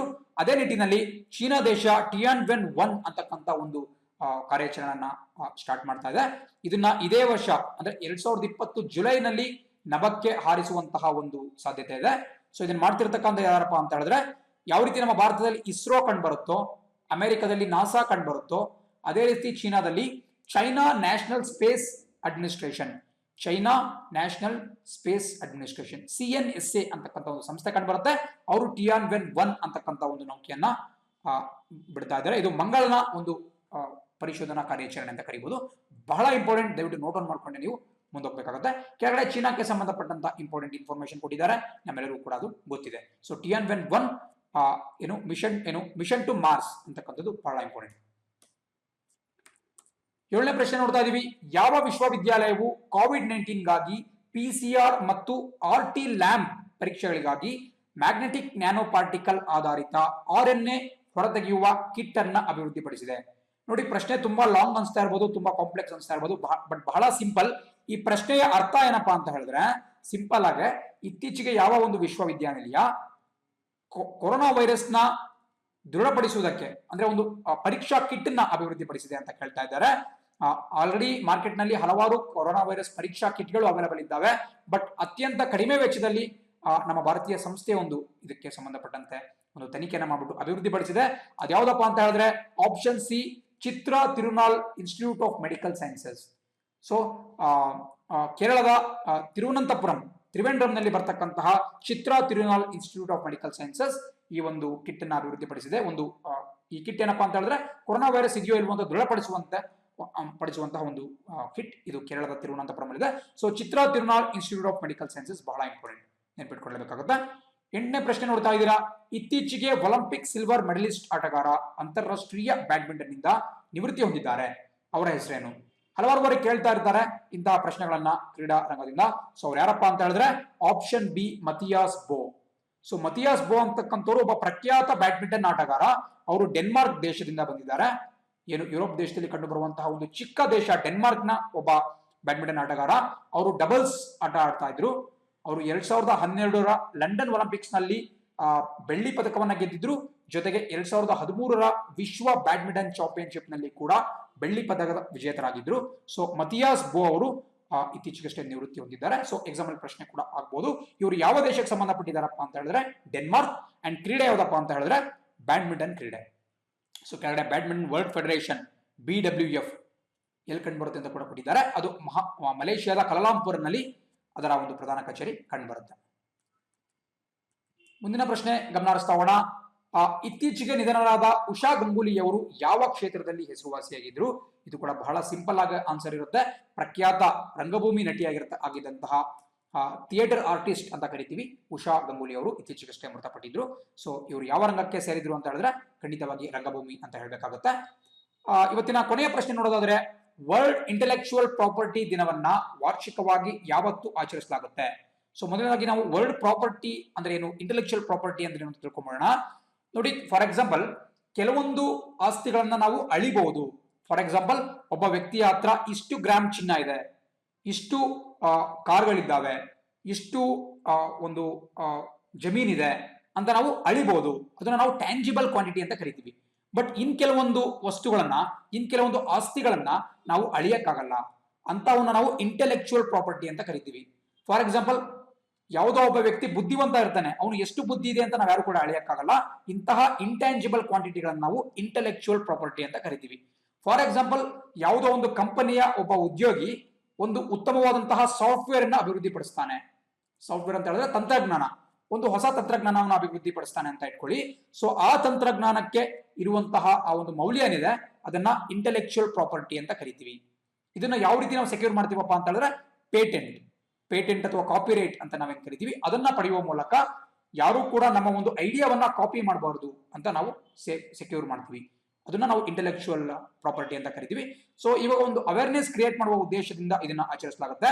ನಿಮ್ಮಲ್ಲಿ ಏನಾದರೂ ಒಂದು ವಿನೂತನವಾದಂತಹ ಐಡಿಯಾ ಇತ್ತು ಅಂತ ಹೇಳಿದ್ರೆ ಅದು ಬೇರೆಯವರು ನಿಮ್ಮಿಂದ ಕದಿಯುವುದಕ್ಕೆ ಮುಂಚೆನೆ ಅದನ್ನ ರಿಜಿಸ್ಟರ್ ಮಾಡಬೇಕು, ಅದಕ್ಕೆ ಸಂಬಂಧಪಟ್ಟಂತೆ ಪೇಟೆಂಟ್ ತಗೋಬೇಕು. ಸೊ ಹೀಗೆ ಮಾಡಿದಾಗ ನಿಮ್ಮ ಇಂಟೆಲೆಕ್ಚುಯಲ್ ಪ್ರಾಪರ್ಟಿ ನಿಮ್ಮ ಬಳಿಯೇ ಉಳಿಯುತ್ತೆ. ಆ ಒಂದು ಅವೇರ್ನೆಸ್ ಕ್ರಿಯೇಟ್ ಮಾಡೋದಕ್ಕೆ ಪ್ರತಿ ವರ್ಷ ಏಪ್ರಿಲ್ 26ರಂದು ಈ ಒಂದು ಆಚರಣೆಯನ್ನು ಆಚರಿಸಲಾಗುತ್ತೆ. ಸೊ ಇದು ಕೂಡ ಒಂದು ಪ್ರಮುಖವಾದಂತಹ ಇಂಟರ್ನ್ಯಾಷನಲ್ ದಿನ. ಅದನ್ನ ದಯವಿಟ್ಟು ನೀವು ನಿಮ್ಮ ನೋಟ್ಸ್ ಅಲ್ಲಿ ನೋಟ್ ಡೌನ್ ಮಾಡ್ಕೊಳ್ತಾ ಹೋಗಿ. ಯಾವ ರೀತಿ ಏಪ್ರಿಲ್ 22 ಪ್ರಮುಖ ದಿನ ಆಗಿತ್ತು, ಏಪ್ರಿಲ್ 24 ಪ್ರಮುಖ ದಿನ ಆಗಿತ್ತು, ಏಪ್ರಿಲ್ 26 ಕೂಡ ಪ್ರಮುಖ. ಯಾಕಪ್ಪ ಅಂತ ಹೇಳಿದ್ರೆ ವರ್ಲ್ಡ್ ಇಂಟೆಲೆಕ್ಚುಯಲ್ ಪ್ರಾಪರ್ಟಿ ದಿನವನ್ನ ಅವತ್ತು ಆಚರಿಸಲಾಗುತ್ತೆ. ಇಲ್ಲಿ ಕೆಲವೊಂದಷ್ಟು ಶಬ್ದಗಳು ನೋಡ್ತಾ ಇದ್ದೀರಾ, ಪೇಟೆಂಟ್, ಹಕ್ಕುಸ್ವಾಮ್ಯ, ಟ್ರೇಡ್ ಮಾರ್ಕ್ ಇಂಥವುಗಳು. ಸೊ ನಿಮ್ಮ ಒಂದು ಒರಿಜಿನಲ್ ಐಡಿಯಾ ಇತ್ತು ಅಂತ ಹೇಳಿದ್ರೆ ನೀವು ಅದನ್ನು ರಿಜಿಸ್ಟರ್ ಮಾಡ್ಕೊಂಡಾಗ ಆ ಒಂದು ಪೇಟೆಂಟ್ ಹಕ್ಕು ನಿಮಗೆ ಸಿಗುತ್ತೆ. ನಿಮ್ಮ ಒಂದು ಅನುಮತಿ ಇಲ್ಲದೆ ಯಾರು ಕೂಡ ಅದನ್ನ ಪ್ರೊಡ್ಯೂಸ್ ಮಾಡಕ್ಕೆ ಸಾಧ್ಯವಿಲ್ಲ. ಸೊ ನೀವು ನೋಡ್ತಾ ಇರ್ತೀರಾ ಟ್ರೇಡ್ ಮಾರ್ಕ್ ಅಂತ ಕೂಡ ನೋಡ್ತಾ ಇರ್ತೀರಾ. ಯಾವುದೊಂದು ಪ್ರಮುಖವಾದಂತಹ ಬ್ರ್ಯಾಂಡ್, ಫಾರ್ ಎಕ್ಸಾಂಪಲ್ ನಿಮಗೆ ಸುಮ್ಮನೆ ಒಂದು ಬ್ರ್ಯಾಂಡ್ ಯಾವ್ದಾದ್ರು ತಗೊಳೋದ್ರೆ ಮ್ಯಾಗಿ ಅಂತಾನೆ ತಗೊಳ್ಳೋಣ. ಸೊ ಈ ಮ್ಯಾಗಿ ಅಂತಕ್ಕಂಥದ್ದು ಪ್ರಮುಖ ಬ್ರ್ಯಾಂಡ್. ಇನ್ಯಾವುದೋ ಒಂದು ನಾಳೆ ಕಂಪ್ನಿ ಬಂದು ನಾವು ಮ್ಯಾಗಿ ಅನ್ನೋ ಹೆಸರಿಂದ ಮಾರಾಟ ಮಾಡ್ತೀವಿ ಅಂತ ಹೇಳಿದ್ರೆ ಖಂಡಿತ ಆಗಲ್ಲ. ಬಿಕಾಸ್ ಮ್ಯಾಗಿ ಒಂದು ಟ್ರೇಡ್ ಮಾರ್ಕ್, ಅದರ ಸಂಪೂರ್ಣ ಹಕ್ಕು ಅದರ ಉತ್ಪಾದಕರಿಗೆ ಹೋಗಿರುತ್ತೆ. ಸೊ ಈ ತರ ನಾವು ಪೇಟೆಂಟ್ ಮತ್ತೆ ಟ್ರೇಡ್ ಮಾರ್ಕ್, ಹಕ್ಕುಸ್ವಾಮ್ಯ ಅಂತ ಮಾತಾಡ್ತೀವಿ. ಸೊ ಇದು ಬಹಳ ಇಂಪಾರ್ಟೆಂಟ್ ಆಗಿರುತ್ತೆ. ಸೊ ಇದರೊಂದಿಗೆ ಇವತ್ತಿನ ಒಂದು ದಿನಪತ್ರಿಕೆಗಳ ವಿಶ್ಲೇಷಣೆ ಮುಕ್ತಾಯ ಆಗುತ್ತೆ. ನಾಳೆ ಇದೇ ಸಮಯಕ್ಕೆ ನಾಳಿನ ದಿನಪತ್ರಿಕೆಗಳ ವಿಶ್ಲೇಷಣೆ ಜೊತೆಗೆ ನಿಮ್ಮನ್ನ ಮೀಟ್ ಮಾಡ್ತೀನಿ. ವಿಡಿಯೋ ಇಷ್ಟ ಆಗಿತ್ತು ಅಂತ ಹೇಳಿದ್ರೆ ಲೈಕ್ ಮಾಡಿ, ಕಮೆಂಟ್ ಮಾಡಿ, ಶೇರ್ ಮಾಡಿ, ಮತ್ತೆ ನಮ್ಮ ಅಕಾಡೆಮಿಯ ಚಾನಲ್ಗೆ ಸಬ್ಸ್ಕ್ರೈಬ್ ಮಾಡೋದನ್ನ ಮರಿಬೇಡಿ. ಪ್ರತಿನಿತ್ಯ ರಾತ್ರಿ 8 ಗಂಟೆಗೆ ವಿಡಿಯೋಸ್ ನಿಮಗೆ ಬರ್ತಾ ಇರುತ್ತೆ. ಅಂಡ್ ಜೊತೆಗೆ ನಾವು ಡಿಸ್ಕಸ್ ಮಾಡಿದಂತಹ ಪಾಯಿಂಟ್ಸ್ ನ PDF ಪ್ರತಿ ಬೇಕು ಅಂತ ಹೇಳಿದ್ರೆ ನಮ್ಮ ಟೆಲಿಗ್ರಾಮ್ ಚಾನೆಲ್ ನ ಫಾಲೋ ಮಾಡಿ, ನಮ್ಮ ವಾಟ್ಸ್ಆಪ್ ಗ್ರೂಪ್ ಗಳಲ್ಲಿ ಜಾಯ್ನ್ ಆಗಿ, ಜೊತೆಗೆ ನಮ್ಮ ಅಚೀವರ್ಸ್ ಅಕಾಡೆಮಿ ವೆಬ್ಸೈಟ್ ಅಲ್ಲಿ ಕೂಡ ನೀವು ಇದರ ಒಂದು ಪ್ರತಿಯನ್ನ ಪಡಿಬಹುದು. ವಿಡಿಯೋವನ್ನು ನೋಡೋದಕ್ಕೆ ಧನ್ಯವಾದಗಳು. Thanks for watching the video. See you on the flip side. ಜೈ ಹಿಂದ್.